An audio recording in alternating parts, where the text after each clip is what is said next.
everybody, welcome back once again to my channel. If you are new here, make sure to hit that subscribe button and ring the bell icon so that you never miss an update. Today we are diving into a highly requested topic: how to obtain a work permit in Canada. Whether you are looking to start a new job or continue your career in Canada, this video will cover everything you need to know, from the application process to the key requirements. So let's get started. Before we begin, it will be important to note that there are two types of work permit in Canada. We have the open work permit and we have the closed work permit. So what is open work permit? The open work permit is the type that enables you to work with any employer of your choice, and the closed work permit allows you to work for a specific employer. So we'll start by talking about the closed work permit. Some people call it the employer specific work permit. To obtain the closed work permit, you generally need a job offer from a Canadian employer who has an LMIA. What this means is Labor Market Impact Assessment. The employer in Canada would need to get this LMIA to show that the foreign worker would not negatively impact the Canadian labor market. So next, we talk about the steps for obtaining the closed work permit. So the first step is to obtain a job offer from a Canadian employer. So this one is like self-explanatory. You need to get a job offer from a Canadian employer.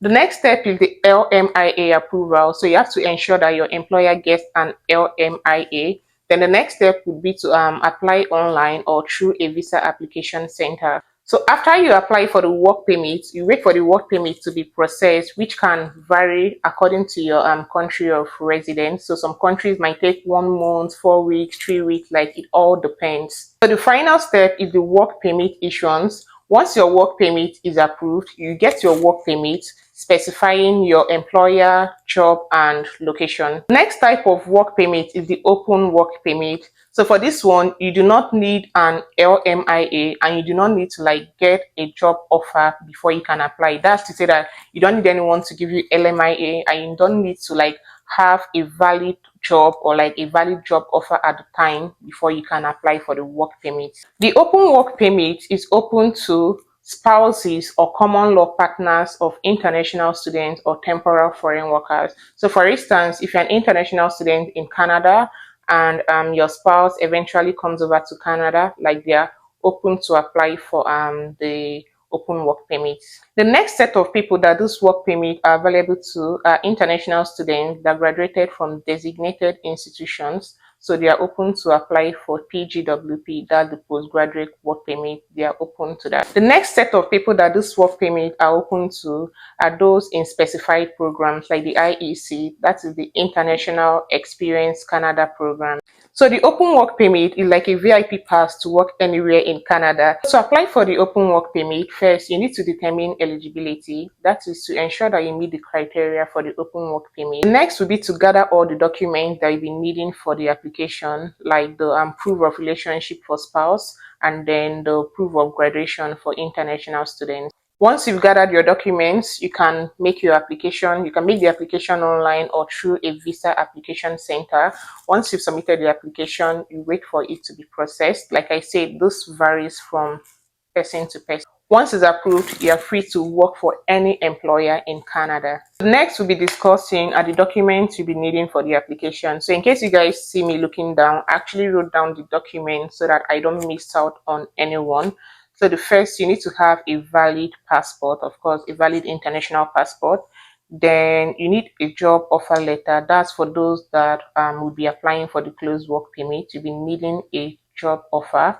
Then you'll be needing an LMIA number. This is still for those that will be applying for the closed work permit.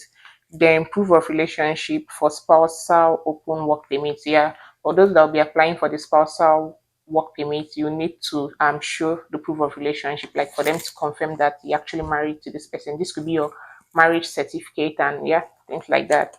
Then another thing would be the proof of status in Canada. This is for those that would want to do renewals. Another thing I forgot to add on my list would be the proof of program completion. This one will be for international students that are applying for extension. That's like the postgraduate work permit. Of course, you need to show them that you've actually finished and completed your program.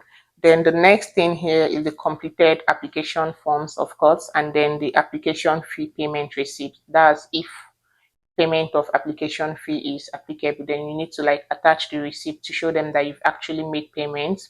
And yeah, the next thing I'll be talking about is tips for a successful application. To ensure a successful application, make sure you double check, in fact triple check your documents to make sure that you're actually uploading the required documents, right?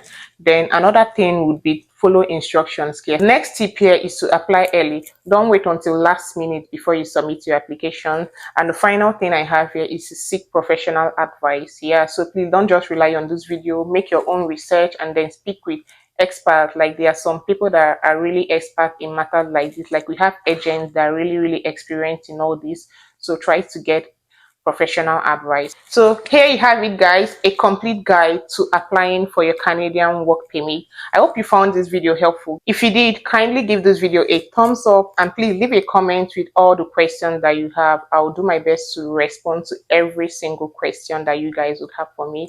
So please, if you are yet to subscribe to my channel at this point, please kindly click on the subscription button to get more informative contents like this. Thank you so much for watching, guys, and I'll see you guys on my next video.